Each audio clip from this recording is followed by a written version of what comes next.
It wasn't that long ago. She thought that was years ago. I'm like, no, it was August of 2021. Long time. But anyway, it's good to have her back. Dennis, you've aged so much. I probably you did. You're damn right I have.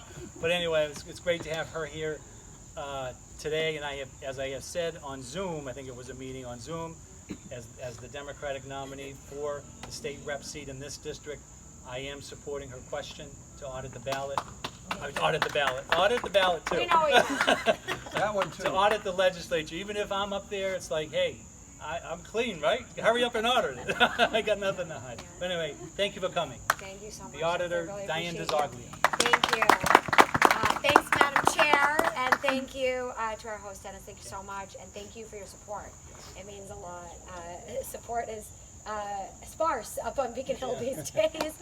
I used to get to go up there and go hug everybody, and I'm Italian and Greek, so I give hugs and kisses and lots of cheer.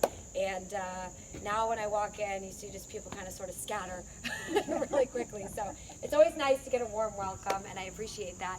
My name is Diana DiZoglio. I'm your state auditor, and I am really thrilled to just be able to have received the gracious invitation to join you. I really want to thank you as Democrats for supporting Democrats up and down the ballot. We have a really exciting time, obviously, this year with our, soon-to-be new nominee. I'm very excited about the national convention that's coming up, and I know a lot of folks are going to that, but there's so much work to do on the ground level here before November, and we can't get anything done without all of you really stepping it up, continuing to be consistent and diligent in your efforts to make sure that we are voting for and supporting our local Democratic candidates who support our shared democratic values. So thanks for all your work on that front.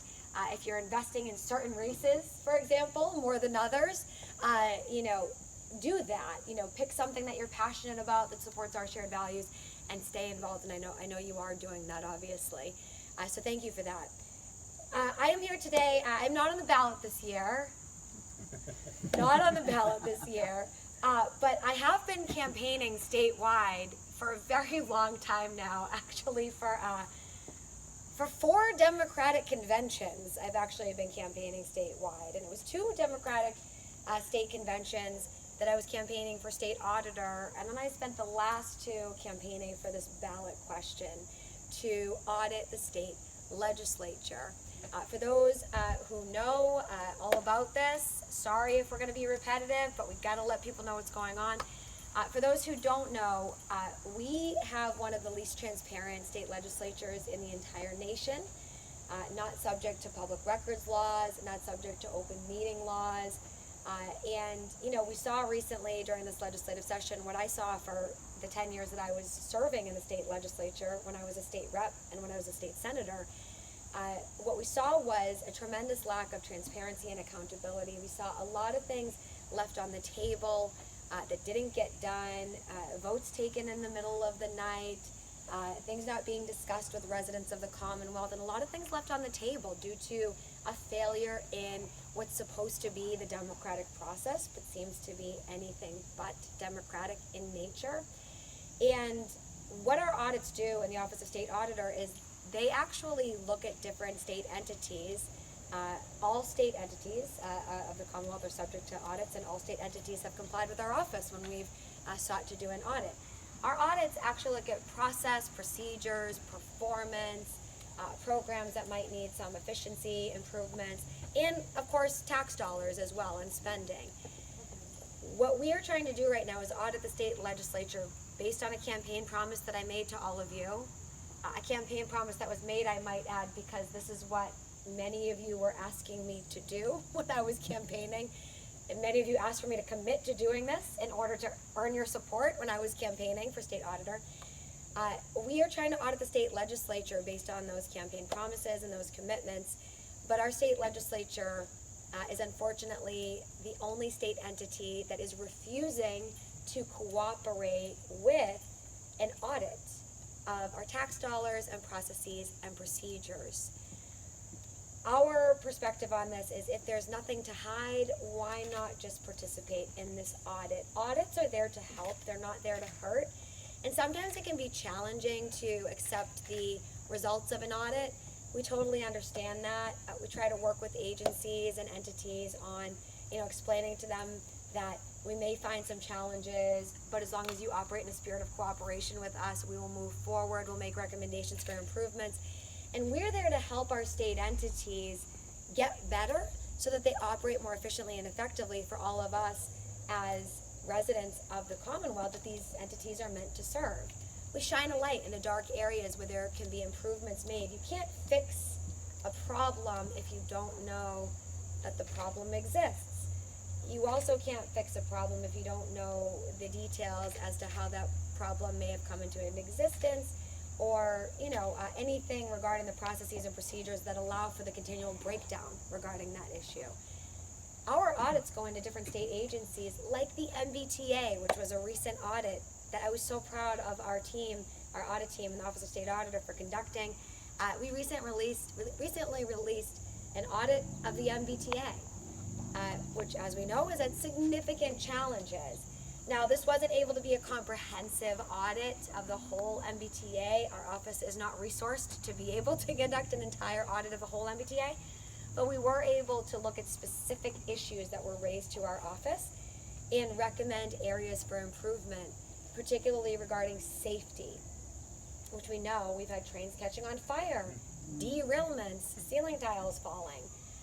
We were able to make some recommendations to support augmenting safety services at the T. We pointed out how there was a lack of failure to ensure that appropriate safety training had occurred at the T with our employees, which tells us that it's not just our, I know stuff's falling from stuff over here. As long as it's not bird poop, y'all, I'm just saying. Safety is an issue, obviously, for the residents and for the riders, but we also don't want it to be an issue for the employees, right, who are going to work, trying their best to serve riders and taxpayers alike, and maybe haven't even gotten their safety training to be able to perform their job safely when they go to work every day.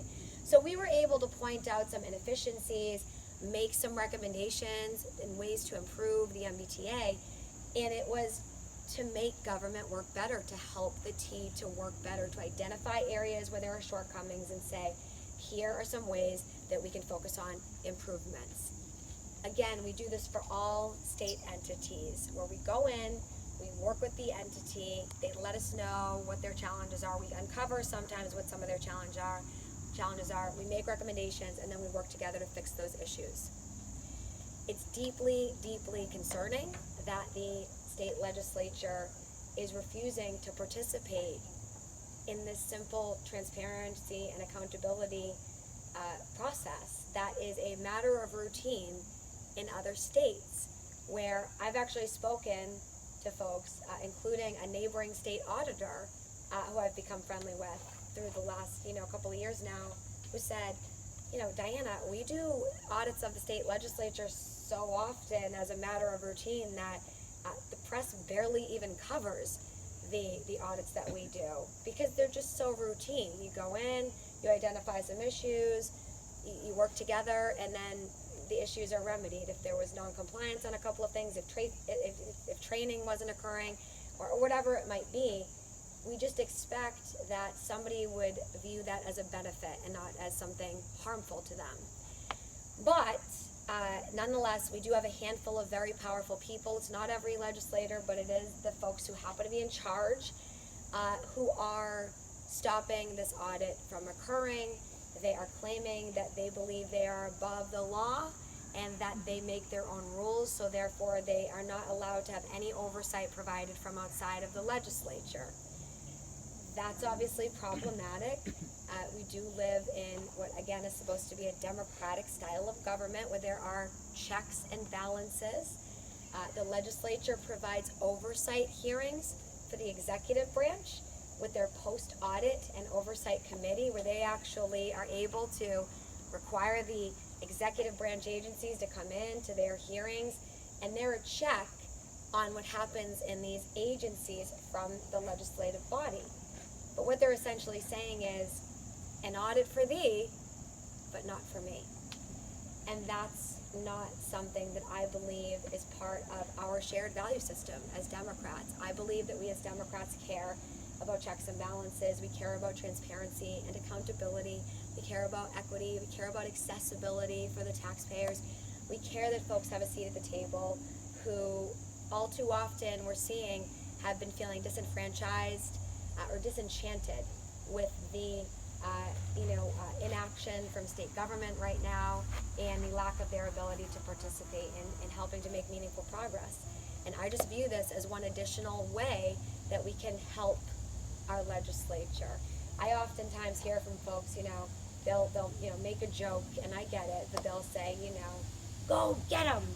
Like, you get those legislators. And I have to, kind of laugh for a second, but I want to remind folks, I love our state legislature, and I love our state legislators and the folks who are campaigning and those who step up to serve and want to make a difference. I also happen to love transparency. I love accountability. I love equity. I love accessibility. I love helping people in our communities feel as though they are being represented and like they have an accountable elected body up at the State House. And I don't think that those two things have to be in such conflict. And it's sad that it has been that way. We really need to get to a place here in Massachusetts, and that's why I'm so grateful to have a lot of your support. We need to get to a place where we're coming to understand that accountability is something that helps people. It is something that can really contribute to the lives of people who, again, feel disenfranchised, and our elected leaders should be supporting that. They should not be opposing that. And even if, when folks say, well, you might find something wrong, and obviously they're going to oppose it, look, we generally speaking find stuff wrong in the agencies and offices that we audit because human beings work there. So generally speaking, we find imperfections in compliance with things, or a lack of cybersecurity training, or a lack of safety training, or some way that they can improve their services. When we identify those issues, it is incumbent upon us to work to make meaningful change. And again, we need to get to a place in Massachusetts where we are viewing that as a positive and not a negative. Even if we identify some of the issues in these state entities, as long as they're operating with a spirit of cooperation and working to make meaningful change, we can move forward together and we can make progress. I always say, strive for progress, not perfection. And that's really all we're asking out of our state legislature. We're not asking for perfection, but we are asking that they join forces with us on working towards meaningful progress that can help to open up the doors, let the sunlight in, and help to maybe address some of these procedural issues that have led to a lot of the challenges that we've seen through the last few years in particular. So I am hoping to have your support on this ballot question. Vote yes on one, bring on the sun. You can feel free to let your friends and family know that one. We just came up with that one recently. Somebody said that to me. I thought it was great. And let's work together to make some meaningful change, and let's help and partner with those legislators who also want to make meaningful change to help make our state government work better. And I think that will benefit all residents in Massachusetts. Good government, and we are at a Democratic committee. I'm a proud Democrat. I'll say this isn't a partisan issue. This is something where we actually can reach across the aisle, thankfully, and get support from folks who might be more conservative, or less, involved in, partisan politics. I think it's something that can bring our communities together, and I'm so thrilled that a lot of Democrats are supporting this, that we had the support of the Democratic State Committee as well, and that they voted to support this and to endorse this. That was great.